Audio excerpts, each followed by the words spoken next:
We'll introduce our speaker tonight. So Dale Tschantz has been a volunteer at the camp for many years, but he started out at the camp when he went with his brother, who was a Boy Scout in the early 1970s. And then Dale himself became a scout and a scout leader. And so he earned his 5-year Pipestone Award there at the camp. And he has worn many hats at Camp Tuscazoar. He served on the board of directors. He maintains the camp website. He's assisted with numerous camp projects and special weekend events that they host. And he also, sometimes you'll see him in the museum there at Camp Tuscazoar. So over the years, he has gathered a lot of information about the history of Camp Tuscazoar and the beauty of the activities that are offered there. So really, the title of the program is Camp Tuscazoar, Keeping the Spirit Burning. And there's no person who is more informed about the camp and more enthusiastic about keeping that spirit burning than Dale Tschantz. All right, Dale, it is your program. All right, thank you, Cheryl. You're very welcome. Unmuted? Are you able to hear me okay? Yes. Great. All right, excellent. Well, thanks for joining us, everyone. As Cheryl mentioned, I've been volunteering with the Camp Tuscazoar Foundation since the late 1980s, and it is a pleasure for me tonight to give you an overview on Camp Tuscazoar, its history, the coming events, and the recreational opportunities that we have there at the camp. As she mentioned, my first visit to Camp Tuscazoar was probably about 1971 when my brother joined the Boy Scouts and we went down for a visitor's night. I fell in love with the camp after that. And so the question that I have been mulling over is, how do I combine 100 years of history and 50 years of memories into a 3-hour presentation? But I'm going to do my best. Actually, that's a joke. I'm going to try to keep it to about 45 minutes here. And so hopefully we'll have some time at the very end to answer some questions that you might have. For those of you that were in Scouts, and I know we have quite a mix tonight of attendees, some are very, very familiar with the camp. Others may have never been there before. But for those of you that camp there as Scouts, you'll recognize the title, Keeping the Spirit Burning, comes from the Tuscazoar hymn, which is a song that we used to sing at the end of the Scout Camp Week. And you'll notice as I go through the presentation, a number of the slides titles are from the Tuscazoar hymn also, which was written by a gentleman named Robert Sennhauser. So let's go ahead and dive in. Camp Tuscazoar offers more than 600 acres of forests, hills, creeks, trails, scenic views. We border the Tuscarawas River near the town of Zoarville, and you can see on the map there, our address is 6066 Boy Scout Road, Northeast Dover, Ohio. We're right along the Tuscarawas River, about 5 miles southeast of the town of Zoar. And for 66 years, Camp Tuscazoar was owned and operated by the Boy Scouts of America. And now, since that time, it has been owned and operated by the Camp Tuscazoar Foundation. The foundation is a nonprofit corporation founded in 1986 for the purposes of purchasing, maintaining, and perpetuating Camp Tuscazoar. And it's used by Scouts, church groups, school groups, and a number of other community youth organizations. And I'll talk a little bit more about that later on. The foundation is under the guidance of a 16-member board of directors. And the camp includes quite a number of lodges, cabins, Adirondacks, pavilions. We have a dining hall, and we have a number of other structures too, such as a chapel, a maintenance building, and a museum. And I'll touch on a couple more of those as we go through the presentation as well. The camp offers 15 miles of hiking trails that are ideal for hikers, mountain bikers, and horse riders. And the most important thing to stress when I talk about that is that we are open to the public. And so the public can come down, make use of our trails, ride horses, ride their mountain bikes, or just spend the day hiking. As you can imagine, the year 2020 brought quite a number of visitors to camp. I'll have a statistic for you a little bit later on regarding that. We have several hilltops at the camp that offer scenic views of Dover Dam and the Tuscarawas River. The Buckeye Trail now passes through the southern portion of the camp. We rerouted it through there a couple of years ago, and we have plans to add a takeout down along the river for canoes and kayaks. Now, we know the folks at Dover Dam do not appreciate watercraft getting too close to the dam, so we want to make sure that that's located far enough away that our visitors can enjoy the river and canoeing and kayaking and still keep their distance from Dover Dam. Let's take a look at how the camp got started. The founding of Camp Tuscazoar is really tied closely to the growth of scouting in the United States. And that began in 1910 when folks like William Boyce, Dan Beard, James West began introducing scouting into the United States, and it swept across the country. And by 1916, the YMCA in Canton had adopted scouting into its programs, and a year after that, 10 troops had been organized. And one of those troops was Troop 5. Now, these boys had actually aged out of scouting. They were 18 or older, and so they were no longer eligible for the scouting program, but they had so enjoyed their scouting experience that they wanted to find a way to keep the camaraderie and fellowship going. And so they approached a gentleman named William P. English, who was very active in scouting in the area, and asked him if they could build a cabin on his land that he owned near Zorville. He agreed. And so by the late fall, early winter of 1920, the boys selected a cabin site above Gist Spring and completed plans for the cabin.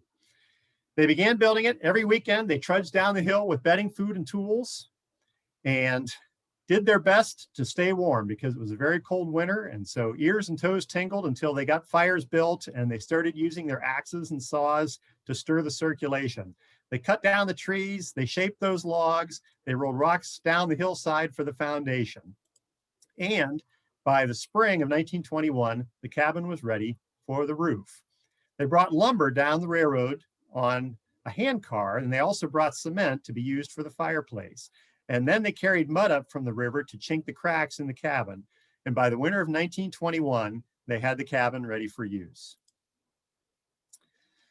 Meanwhile, in March of 1921, scouting in Canton was reorganized and Mr. English was named the president. And one of the first activities of this new organization was to arrange for a summer camp. And so, because Troop 5 had directed attention to this particular area, they contacted a gentleman named Jacob Hildebrandt, who owned a farm about half a mile below Troop 5 cabin. They leased his land and they set up what was to be known as the Wilderness Camp. And that first Wilderness Camp in 1921 brought about 50 campers down to the area. They stayed in 9x12 wall tents and set up an open 40-foot circus tent for the mess hall. And 2 happy weeks were spent at the usual camping activities. Since the river was only a stone's throw away, swimming was scheduled twice each day, and it was a favorite activity, and it really served 2 purposes because there weren't any shower facilities at the camp. They were very pleased with that first year's camp, and so they chose to return in 1922 and 1923 with a similar setup. But they decided things were going so well that it might be time to set up a permanent camp in the area. And fortunately for the scouts, a gentleman named Frank G. Hoover became interested in the scouting program. Frank was the second son of William Boss and Susan Hoover, and eventually he would become the Hoover Company president from December of 48 to April of 51. But in 1924, he purchased the 65-acre plot that Mr. English owned where Troop 5 had built its cabin, and he placed it in trust for the use of the scouts.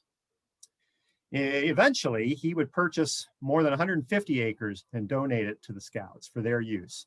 The photo you see there is Frank Hoover pictured on the right, and another one of scouting's early founders, Dan Beard, pictured on the left. So once the land was purchased, plans were immediately made to construct permanent buildings, and the first and most important was a mess hall, which was built by the Canton Lions Club, and it was called the Angamuan Lodge, which in the Lenape language means great feast. And then a brook below the mess hall was dammed to form a swimming pool that featured a fantastic wooden water slide. And I think the key there was to slide with the grain, not against it. A commons was constructed on the hillside near Troop 5 cabin across the brook from the dining hall, and large army tents were placed in a row above it. The commons was used then as a parade grounds for flag retreats and inspections. And in 1925, they chose a new name for the property that combined the words Tuscarawas and Zor, Camp Tuscazoar. In 1925, Pioneer Point became a focus also. This is a scenic hilltop at the camp that's located where the dining hall used to stand. They began assembling a stone pile in memory of the Revolutionary War soldiers that fought and defended Fort Lawrence against enemy attack in 1778. And the picture you see in the lower right corner is of a gentleman named I.W. Delp placing the first stone on that cairn. I.W. Delp was a principal at Canton's Lehman High School, and we'll hear a little bit more about him as we go on. In 1926, an existing camp honors program was expanded into an impressive nighttime ceremony. It was known as the Pipestone Program and used a material called catlinite, which was mined in southwestern Minnesota, as tokens that would be awarded to the scouts. And each year that they would earn another degree, the pipestone would get one length longer as those figures were carved into the catlinite, or the pipestone as it's known. This program continues today in what is now the Buckeye Council, and really the impact of the Pipestone program cannot be overstated. It brought thousands of scouts and scout leaders down to Camp Tuscazoar, and it really made Camp Tuscazoar the envy of other scout camps because of its repeat camper performance. They wanted to come back year after year to earn their pipestone. In the 1920s, a chief mode of transportation to Tuscazoar was by train, and they would either arrive at the Zorville station, which was close to camp, or the Valley Junction station, which was a little bit further away. And then from there, they would hike the rest of the way to the camp. So as you might imagine, they would arrive tired and hungry Sunday night. But one interesting thing about this photo that I want to show you, which was taken at the Zorville station, is that in the background, and I'm zooming in on it so you can see it, is the Zorville station bridge. We'll talk about that a little bit more later on, so keep that in mind. In 1930, a group of boys led by Ralph Reichenbach spelled the words Camp Tuscazoar in white stones on the face of Pioneer Point, and these stones are still visible today. If you come down Canal Road from Zor, where it dead ends into State Route 800, and look up on the hillside, you can still see those words Camp Tuscazoar on Pioneer Point's face today. In 1932, I.W. Delp, who I mentioned earlier, wrote and published a book called Tuscazoar and Tales of the Tuscarawas. It was a book about the history of Camp Tuscazoar and all that had been accomplished since the camp had been founded. It was also a history of the surrounding area. So it talks about the earliest inhabitants of the valley, the arrival of the European missionaries and settlers, the establishment of Fort Lawrence, the founding of Zor, and the construction of the Ohio and Erie Canal as well. There may be a copy of this book at the Dover Library. I don't know that for a fact, but I know copies were donated to several of the area libraries maybe 20 years ago. But the camp faced its first crisis in the early 1930s, when plans were drawn up to construct a flood control dam below the camp on the river. And it was known as Dover Dam, and it would mean that the camp would have to be moved because the railroad that ran by the camp was going to have to be relocated, and plans at the time were to have a large lake formed behind the dam. The scouts initially voted to abandon the camp, but fortunately, Frank Hoover once again came to the rescue. He purchased 336 acres at the southern end of the camp, and the scouts decided to stay. Dover Dam was completed in 1936, and it was one of a series of dams built by the U.S. Army Corps of Engineers. But it really changed the face and the character of the old camp forever. And this photo shows you that. This is the dismantled dining hall that you can see, and beyond it, you can see the regrading for the new railroad that's going on there. And so this ultimately substantially changed the history of Camp Tuscazoar. And by the way, the footings of this building can still be found if you hike up the trail to Pioneer Point. Another change that was made is that the valley for the Nettawattawas Brook, which is the brook that separated the dining hall and Troop 5 cabin and central camp, was filled in. But they did build a tunnel which allowed the scouts access to the river and also allowed the brook to flow to the river as well. That tunnel still exists and is a very, very popular hiking destination to this day. Rumor has it you may see bats in there occasionally, depending on when you arrive. So in the late 1930s, because of the construction of Dover Dam, the moving of the railroad, the camp was relocated to where we see it today. In 1940, the present camp dining hall was built in what was then a relatively open field. It's hard to imagine that if you go down to the camp today. And then in 46, a swimming pool was added beside it, which was quite a construction project. And then in 1949, Frank Hoover financed the construction of a spacious training center and an outdoor amphitheater that we know today as Hoover Lodge. And this particular building that you see was built on the site of the original pipestone ceremony. After World War II, many young men returned to the camp looking for a more peaceful and satisfying service as the war ended and they wanted to get back to normal life. A lot of imaginative programs were developed. And again, Camp Tuscasore became well known for its dining hall programs, its campfire programs. A lot of that began in the 40s and 50s, post World War II.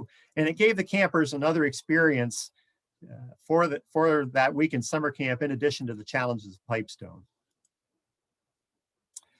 In the 60s and 70s, as we all know, at least those of us that lived through it, life became quite a bit more complicated. Scouts grew long hair, and the scouting program introduced new urban programs that were an attempt to try to broaden the appeal of scouting. Tuscasore remained an oasis, however, teaching traditional scout skills and wood lore, and scouting overall suffered great losses in membership, but scouts continued to flock to Tuscasore, and in fact, camping soared to record numbers. In 1965, the camp's iconic stockade entrance was built by volunteers from the Pipestone program. It was dedicated to a gentleman named Dudley Unkefer, who had been a scout executive in the Buckeye Council. And a sign on the back was mounted that said, "You are a stranger here but once." And for those of us that camped at Tuscasore in the 60s, 70s, and 80s, there are a lot of memories associated with that old stockade. In 1975, the dining hall kitchen and roof caught fire and were destroyed on a Wednesday evening during summer camp following an Order of the Arrow call-out ceremony. The alarm was sounded.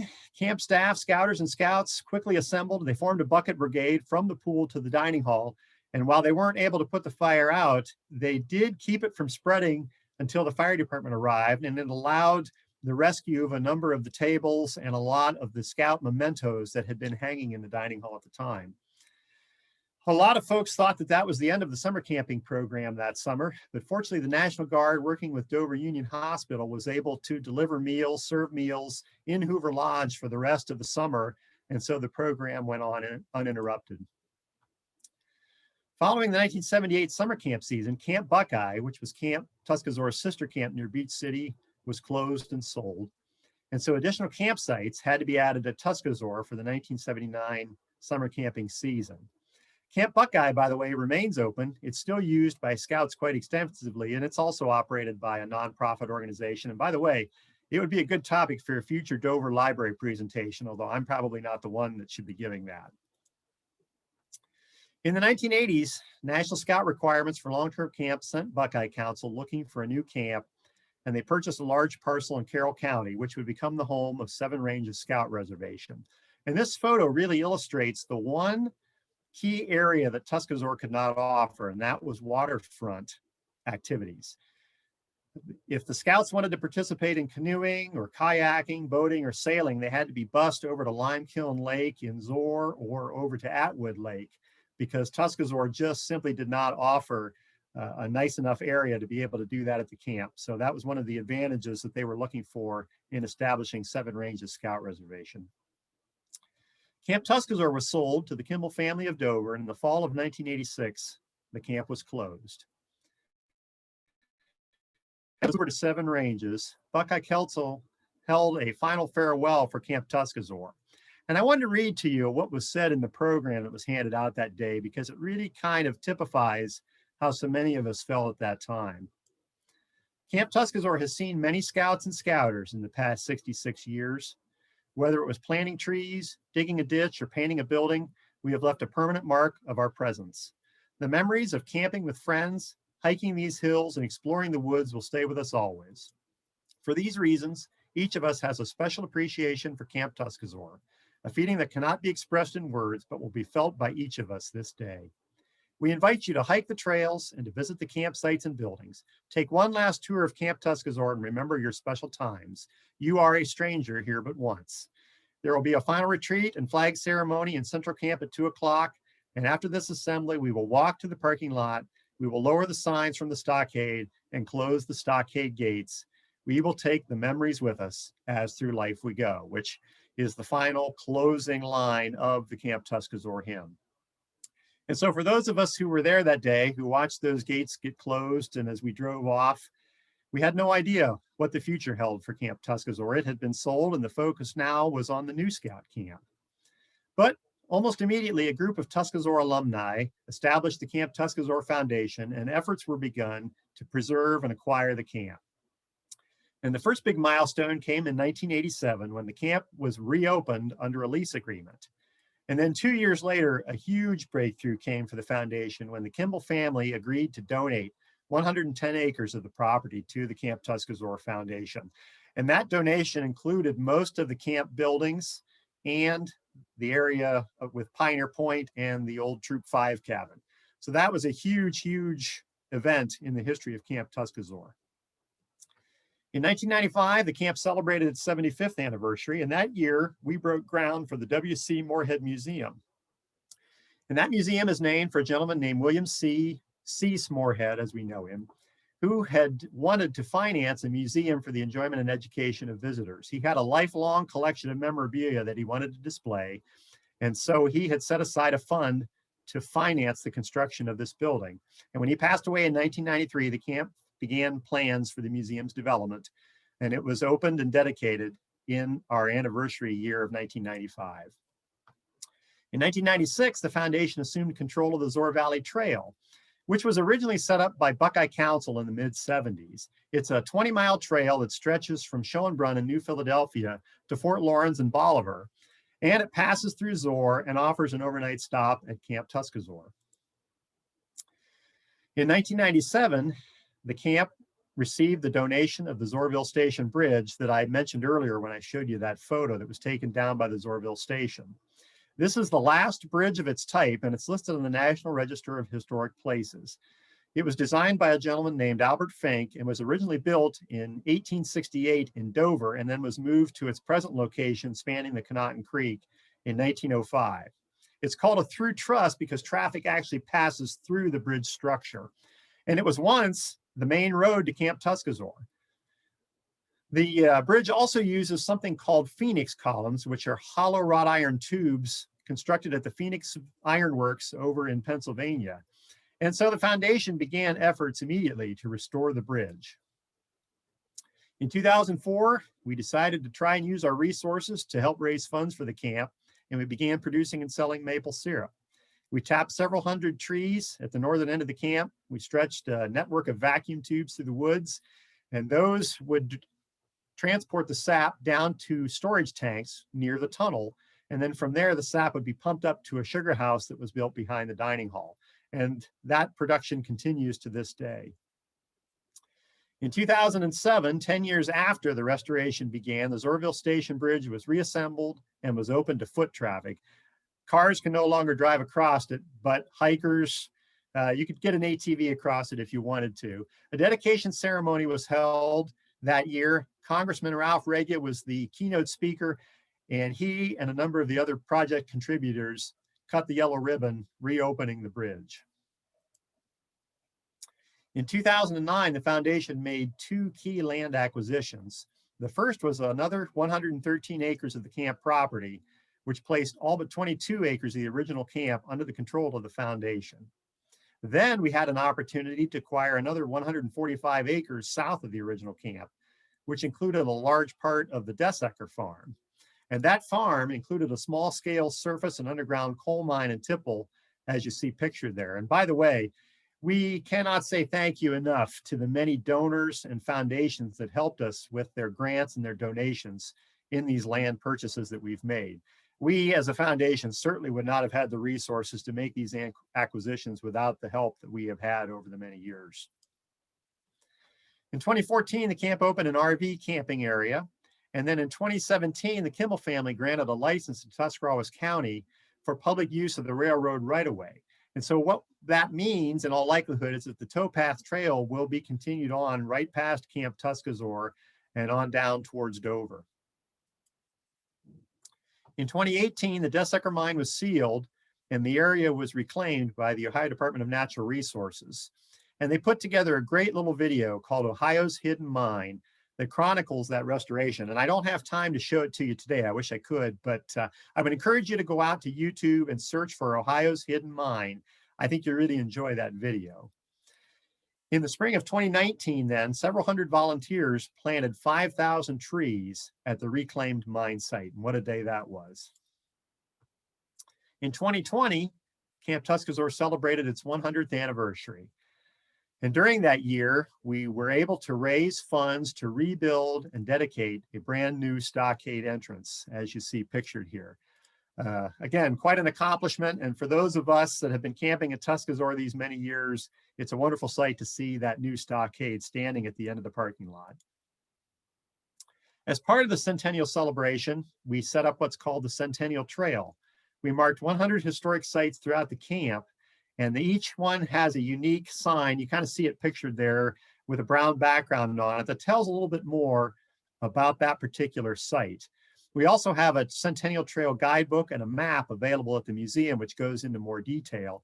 I'm working right now on a web page that we're hoping to eventually have QR codes on those signs, so hikers can actually use their cell phones to get more information while they're out on the trail. Those who reach at least 50 of those sites can purchase a keepsake coin for $5. That trail is still open now, so I would encourage you, if you get a chance, if you're looking to shake off the cabin fever and get outside, come on down and hike that trail and visit the many sites we've marked throughout the camp. I've already talked about a lot of the points of interest that are included in the Centennial Trail, such as Pioneer Point, Troop 5 Cabin, the tunnel, Dover Dam, the museum, Zorville Station Bridge, and Death Sucker Mine Site. But there's a few other points of interest I'd like to mention to you. The first is typically bypassed as folks arrive at camp, and that's the entrance. And from the moment visitors arrive, they're reminded of the camp scouting heritage, because the 12 points of the scout law still line the camp entrance as they have for decades now. The stone entranceway itself was donated in 1949 by the Stone family of Zor, and they are in fact descendants of the Zorites. And Boy Scout Road itself, which passes the camp, was once an old stagecoach road from Massillon to New Philadelphia. And in the Native American language, it was known as the Wowapanachki Trail. I knew I was going to struggle with that one. And that means the people living towards the rising sun. Buzzard's Roost is another popular hiking destination. This is directly across from Dover Dam. So when you stand on this rocky outcropping, you can see the dam directly below you, and you can look both north and south along the Tuscarawas River Valley and see the hillsides beyond. Like Pioneer Point, Buzzard's Roost, we believe, served as a lookout for the Native Americans back many, many years ago. Another interesting place to visit at the camp is the Zorite iron mine. When the Zorites established their community in Zor in 1817 and 1818, they started mining iron ore in the surrounding hillsides. This was to raise money for the society and also to be used in the development of tools and implements that they could use in their community. And one of those mines is located on the camp property. There may have been others, but the one that I'm referring to is by far the largest and the most well-known. They used a technique called kidney mining, which was basically strip mining to uncover the raw iron ore. And they likely used the stone wall that you see pictured there as a loading spot. They would dump the ore over the wall into waiting carts that they could then transport to a nearby furnace. And for those of you familiar with the area, if you know where Rivercrest Farm is, as you come down Boy Scout Road coming into camp from the north, it's where they host the weddings and events now, right there along the road. That's where the Zorite iron furnace used to stand. And a final spot that has been opened recently is the Eagle Hill mine site. This is at the very southern end of camp. It's where the Buckeye Trail goes through, as I mentioned now. This was a bituminous coal mine where they dug out coal from a seam along the Tuscarawas River. We don't know when the mine was opened, but we do have records that show that it was abandoned in 1902 as oil and gas became a replacement for coal as a fuel for industry. And the mine is listed as having been owned by a gentleman named W.R. Jones. That's about all we know of it. But what I can tell you is when you're in that area, you can't miss it because there is coal laying everywhere. Along the trails in large mounds as you get closer to where the mine entrances were, there were as many as 12 entrances at one time that led into deep underground shafts and mine carts. So it's the mines you see in all of the movies and TV shows. That's what used to exist right there on Camp Tuscasore property. So who uses the camp? Well, Scouts, of course, still use the camp just as their fathers, grandfathers, and great-grandfathers did before them. But we have been able to attract a number of other groups through the years. College students fulfilling community service requirements. We've had weddings at the camp.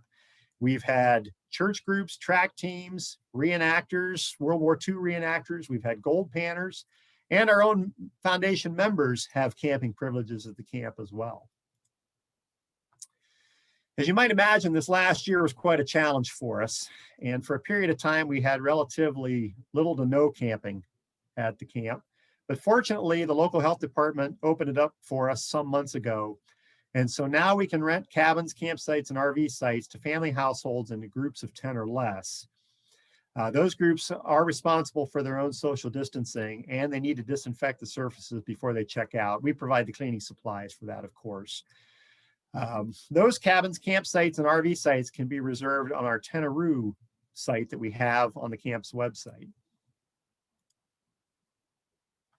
As I mentioned, we've got 15 miles of trails, so there's no shortage of social distancing opportunities at Camp Tuscazoar. And in fact, this past year, we logged more than 10,000 visitors, believe it or not, which is, we believe, more than double the number of visitors we've had in any year prior. And that's just the folks that took the time and were courteous enough to sign in. We're sure that there were others that, for whatever reason, didn't take the time or didn't realize they needed to sign in. So we do ask, when the public comes down to use the trails, that they sign in at the sign-in board you see pictured there. Mountain biking continues to grow in popularity, and a grassroots trail advocacy campaign known as the Dirt Line maintains a whole network of trails through the camp. And they have produced a great little video. It's about 2.5 minutes long, featuring the mountain biking trails at the camp. And so I want to go ahead and show that to you here. Hopefully you'll be able to see it.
All right, well, I hope you were able to watch that and enjoy it. As you might imagine, it took quite a number of hours to shoot 2.5 minutes worth of video.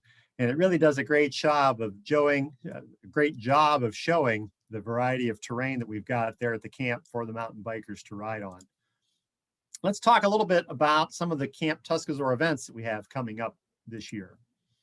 The first event was held in January, and it was called the Gold Rush Competition. And this is primarily designed for scouts. And for those of you that were in scouts, you'll recognize that this is very similar to the Klondike Derbies that units compete in. Just as in those Klondike Derbies, units will haul Klondike sleds around the camp. They'll visit a variety of sites throughout the winter woods, and they'll use a variety of outdoor skills such as fire building, knot tying, orienteering, first aid to complete tasks at each of those sites, or cities as they're commonly known. They earn points, and then those points are ultimately tallied for a final score to determine who are the winners. And of course, all the participants receive an event patch, and the top units in terms of points get a nice painted pan as an award. And so it's a very, very popular event. The next event we have coming up is our Maple Days Breakfast. This is on Saturday, March 20th, Sunday, March 21st. We'll run from 8 a.m. to 1 p.m. We offer a great pancake breakfast with eggs, pancakes, sausage, applesauce, and of course, samples of our maple syrup. Tickets can be purchased at the door. Foundation members have tickets, and they can also be purchased online through the camp's website. And we participate in Ohio's Maple Madness Tour, and that tends to bring a number of other visitors to the camp as well. And of course, we're trying to be considerate of all of the pandemic requirements. And so the meals will likely be served more in a carry-out fashion this year than having large seating setups inside the dining hall. Dover Dam weekend will be May 1st. This weekend typically offers camp-wide activities. This year, Scouts will be able to earn Law Merit Badge. They'll earn a patch. We'll offer a dinner and a campfire program. In the past, we've been able to offer tours of Dover Dam, but again, due to the pandemic, tours of Dover Dam are probably unlikely this year, but keep an eye on our website if you're interested in bringing your group down, and we will keep the latest information posted out there for you. July 10th will be our adventure race. This continues to grow in popularity. Participants run, they paddle, mountain bike, and orienteer their way around the camp, along the Towpath River, and along the Tuscarawas River. And it's essentially what happens here is the participants will run from Camp Tuscazoar to Zor. They will paddle along the river in kayaks or canoes back to the camp, and then finish up with a trail along the mountain bike trails. Depending on how much of a challenge they want to take on, they can go 3 miles or 7 miles on the bike trails, and they can complete an orienteering course as well. And racers can team up with friends or tackle the challenges solo. So again, that event is really growing in popularity. Muddy Paws Dog Hike was introduced a couple of years ago. It's scheduled for August 7th this year. And again, the information I'm presenting is kind of from years past because we're still working through the details now. But for those who want to hike with their four-legged friends, they can come down and join us typically from 11 a.m. to 3 p.m. And the first 100 registrants normally receive a backpack with goodies for their dogs and for themselves. And then a number of organizations are on hand to display their canine-related info. Again, I know we're working on the details on that event, so keep an eye on our website. Our pig roast weekend in September is always a fun and enjoyable weekend. As the fall season arrives, the leaves begin to change color.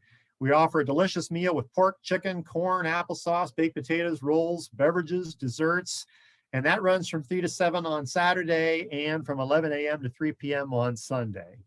We're still working on a related event that we're going to have that weekend that we call the Pig Gig. That's in the planning stages. We'll post more information again on the website. And then something new we're going to have this year is Signs, Signals, and Codes Merit Badge Weekend, where Scouts can learn more about nonverbal types of communication, such as Morse code, sign language, secret codes, semaphore, and more. For folks who want to contact the camp, we have the website that I've mentioned. That's tuscazore.org. You can see our phone number listed there, 859-2288. We do maintain a Facebook page that you see pictured there on the left. And in addition to that, there are a couple of discussion groups that you can join.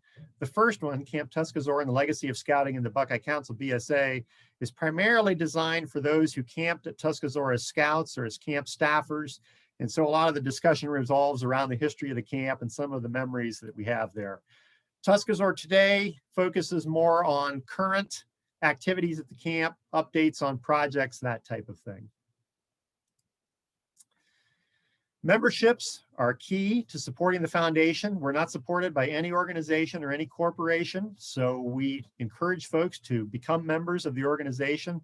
It's a rather modest membership fee of $25. You have to be 18 years of old and agree to abide by our bylaws and policies to join.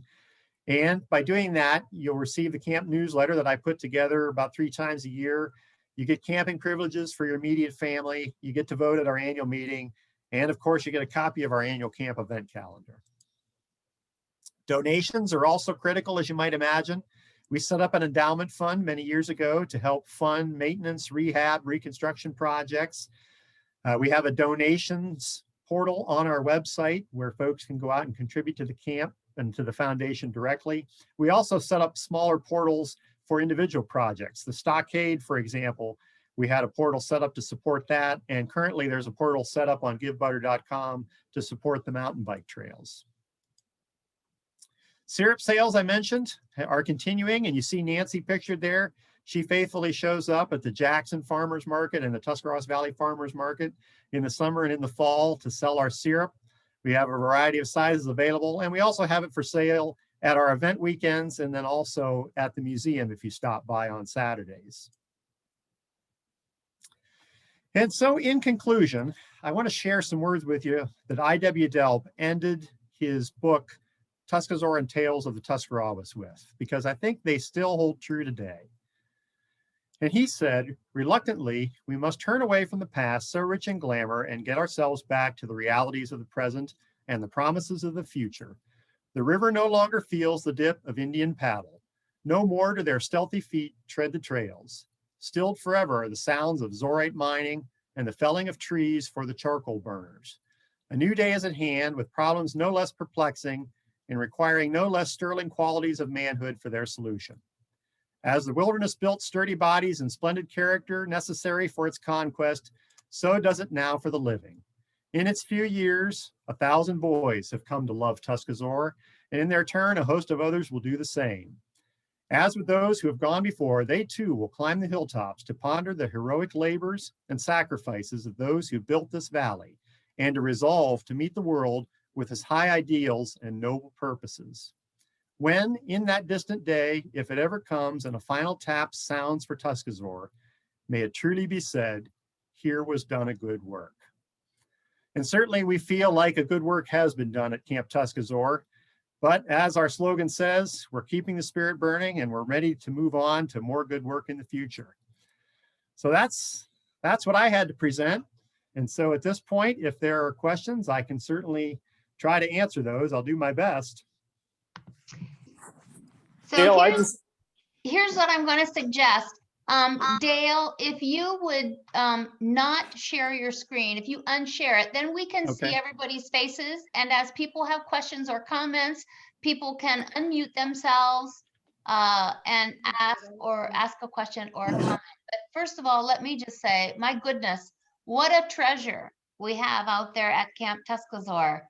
You know, being so close to us and so many things that we can enjoy out there. So I'll be quiet and other people can contribute.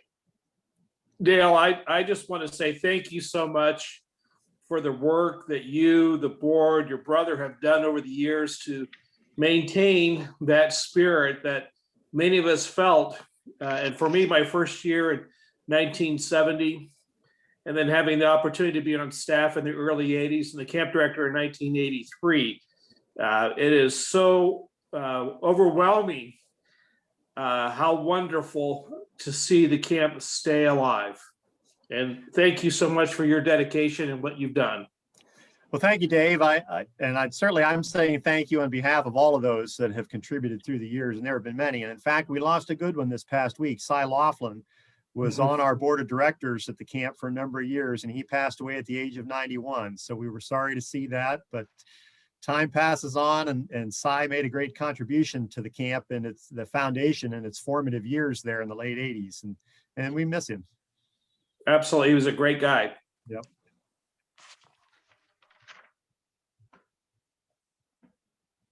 So who's going to confess of some ornery thing you did out at Camp Tuscazoar? Oh, there might be a few stories there. Not too ornery, okay? Yeah. I plead the fifth. Yeah. It's too late for that, Dave.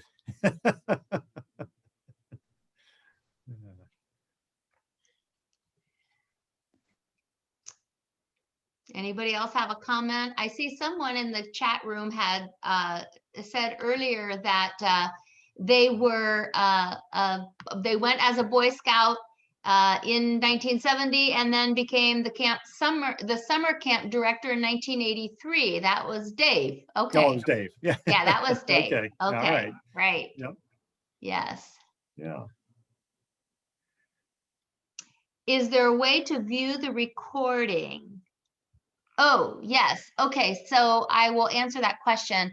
If anybody tuned in late, the recording of the program tonight is going to be on the Dover Library website, probably if today's Tuesday, maybe Thursday.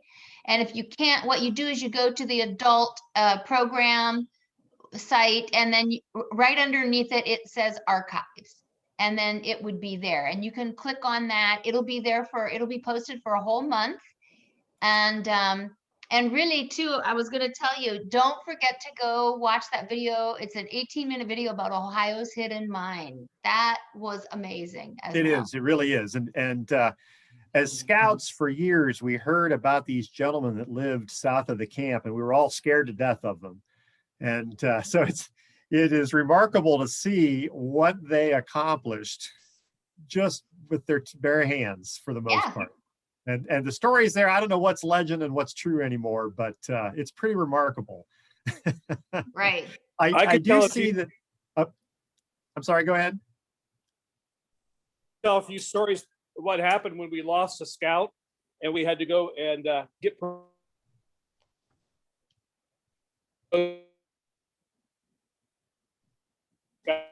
Dave, I'm sorry, you're cutting out.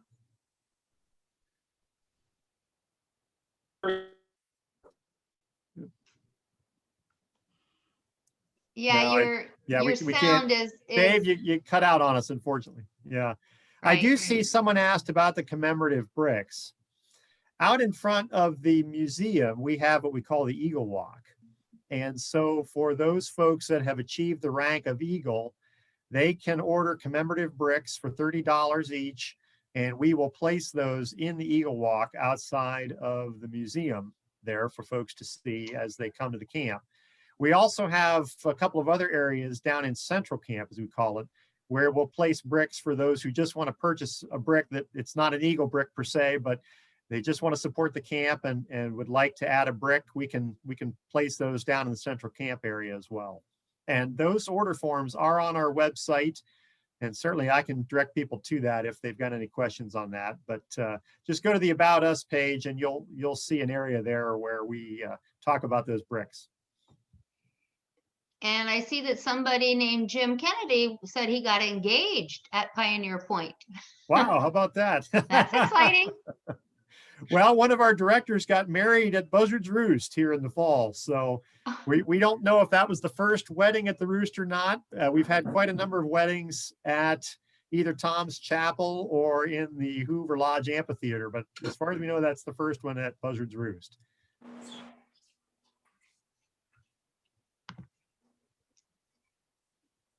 When I look at the people who have zoomed in, I don't think, well, I know you're not going to find me on that bicycle trail, but it certainly is, like everybody has such great memories from out there. So now's the time to take your grandkids out there and let them ride the trails and camp. Yep. And, 10,000 visitors this past year. That is remarkable. But, folks were looking for an opportunity to get outdoors, social distance a little bit, enjoy nature, and what better place than Camp Tuscasore? It was really ideal. That's right. And it's open all year, right? It is, absolutely. Yes. Yeah, the camp closes at dusk, so we're open from dawn to dusk. So come on down. Just make sure you sign in. That way, if your car's there when the sun goes down, we know to send a search party out looking for you. We don't have to do that often. Thank goodness. Yes. Yes. Thank goodness. Yeah. Yep. Anybody else have a comment or a question? Well, I want to thank everybody for coming.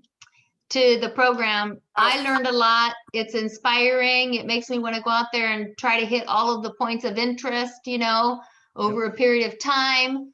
And I certainly want to thank Dale Tschantz for coming and sharing his passion and his knowledge of the history of the camp, because he put together a great program.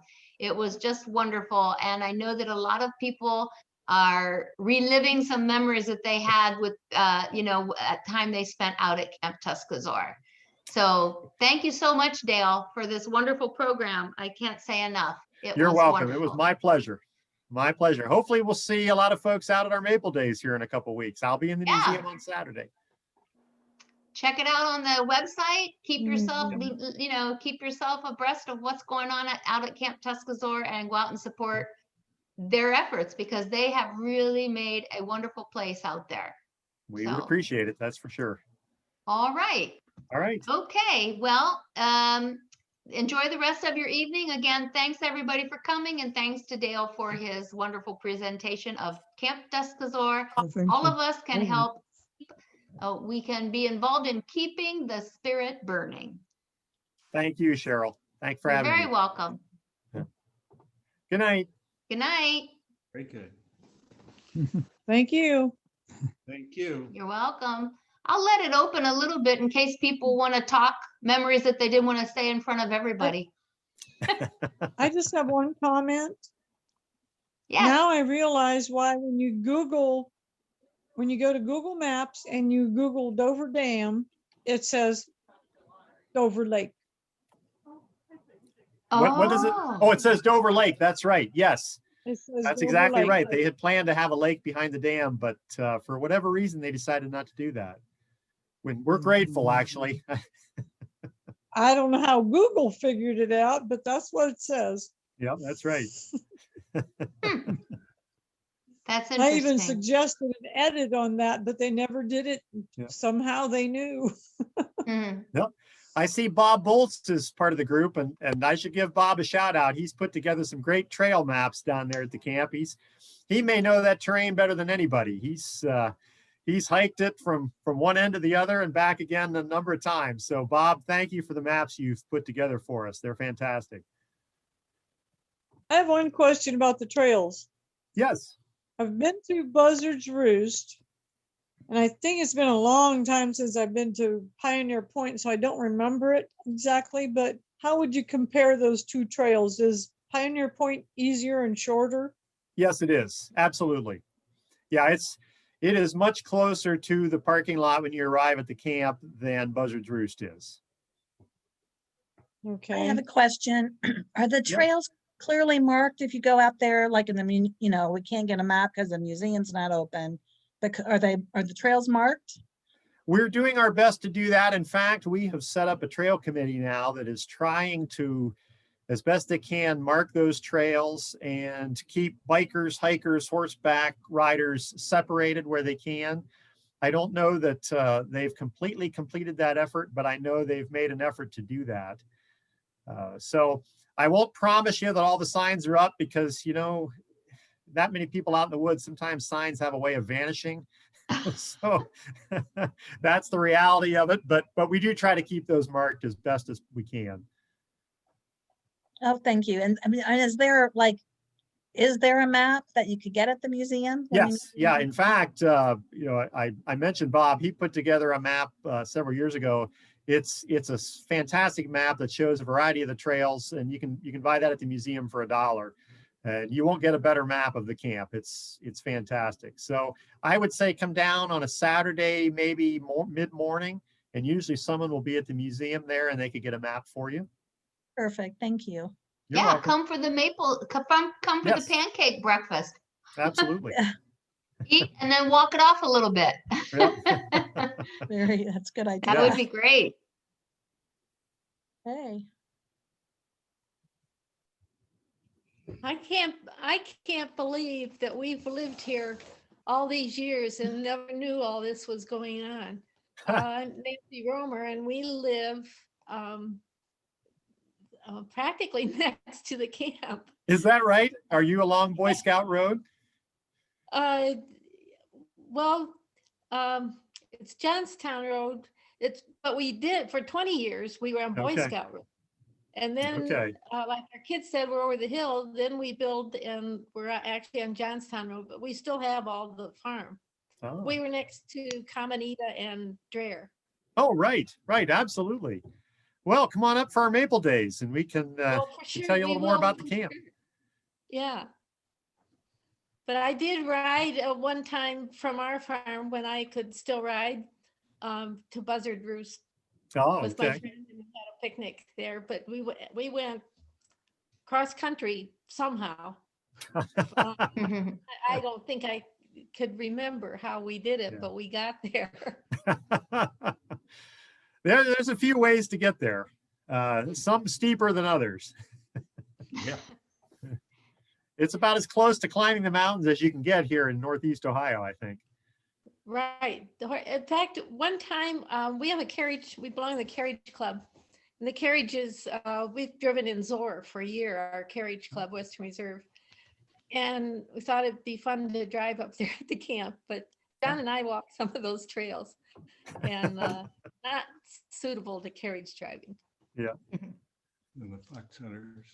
Well, I can say, too, originally, the first group of young men that were out there after the war, they were looking for a project to do, and they probably didn't imagine how big it was going to grow. And I think that same peace and having a project and camaraderie and working with some really wonderful people together is still true out at Tuscazoar. So, Oh, it if is, you absolutely. And, I make it sound wonderful, and it is. And like any nonprofit, we had our struggles when we first got started. What's the direction going to be? What should we accomplish? And everyone has their thoughts on how things should go. But little by little, the organization has pulled together and has really gotten us headed in the right direction, I think. And that's the key. That's important.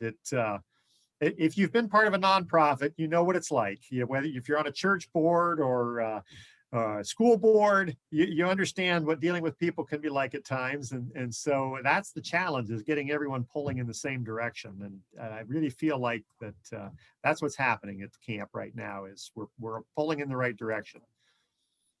Yeah, well, it's wonderful, actually, it's a good direction, Yeah, good. a very Well, good direction. I hope everyone enjoyed it. All right, well, Okay. we're going to sign off now, so you can enjoy the rest of your evening. Again, thanks for coming. Thanks, Dale. It was All a right. great Thank evening. you. Thank you. Good night. Good night. Dale, Thank you. thank you.